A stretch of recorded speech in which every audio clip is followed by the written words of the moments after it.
Aminado ang kapuso aktor na si Alden Richards na pagod na siya sa kakatanggol sa sarili sa mga taong patuloy na kumukwestiyon sa kanyang sexual orientation.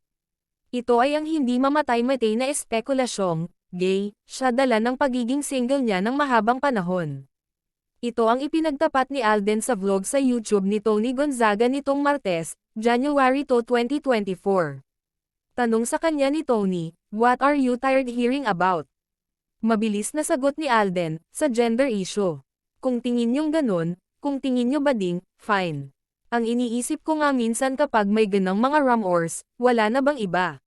Wala pang isinasa publikong naging nobya si Alden, kahit maraming nalilink sa kanyang aktres na nakatrabaho niya. Dahilan ito para intrigahin at pag-isipan ng kung ano-ano ang kanyang sexualidad. Isa sa mga aktres na nalink kay Alden ay ang dati niyang ka-love team na si Maine Mendoza na ngayoy asawa na ni Arjo Ataide. Ani Alden, matek sa showbiz, kapag walang girlfriend, ang tingin ganun. Yung judgment call sa gender ng mga kalalakihan sa industriya natin, ang dali because of that fact. But, ako po, parang pupunta ba ako sa route na yon dahil gusto ko na naman mang please. Imbes na pansinin at masaktan, mas pinipili na lang daw ni Alden manahimik at ipagwalang bahala ang mga taong patuloy kumukwestiyon sa kanya. Ayon sa kapuso aktor, anuman ang sabihin ng iba, alam niya sa sarili kung ano ang katotohanan. Hindi rin daw siya nag-iisa, dahil ang mga taong malalapit sa kanya ay kilala kung sino siya. Saad niya, "I have my life right now. I am happy, perfectly happy with what I have, what I'm able to do at the moment. I seize every opportunity, sayang, there's time for that. To the people who know me, like who really know me, my friends and right now, most especially yang si Julia Montes and si Coco Martin. Nagulat ako kasi with that just one project, we instantly clicked. To the point na they became part of my life and I became part of their lives. Ang sarap lang sa pakiramdam na you get to meet authentic people. Those people, I tend to treasure." Nakasama ni Alden si Julia sa pelikulang Five Breakups and a Romance, habang si Coco naman ay karelasyon ngayon ni Julia. Aminado rin si Alden na alam niya kung gaano karami ang mga taong may ayaw sa kanya, lalo na noong hindi sila nagkatuluyan ni Maine.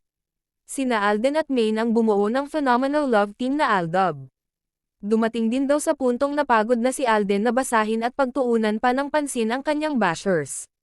Sabi niya, "I think, one way or another, well, right now sa social media, ang dali ng cancel culture, ang daling magbato ng hate comments, hurtful words. You know, sometimes I've been seeing a lot of celebrities that address the issue about bashang. But napagod na lang din ako siguro. On interview, yes, ina-address ko, but I don't post about it. Hindi ko sila sinasagot, wala akong sinagot na bashang. If mayroon man, in my 13 years, sa showbiz, mabibilang lang sa kamay." Napagtanto raw kasi ni Alden na hindi dapat malimitahan ang mga gusto niyang gawin dahil lamang sa mga basher na walang ibang ginawa kundi ang hanapan siya ng butas at baho. Saad niya, "I have to admit it. I'm a people pleaser, sobra, by all means. Sa work, how I handle my work, my people. Kaya minsan, kapag may events or public gatherings, minsan yung sincerity ko, nako-question, na parang ang plastic ko raw." Hindi raw naging madali para kay Alden ang taong 2023. Tunay raw siyang sinubok ng pagkakataon, mapapersonal man o sa career.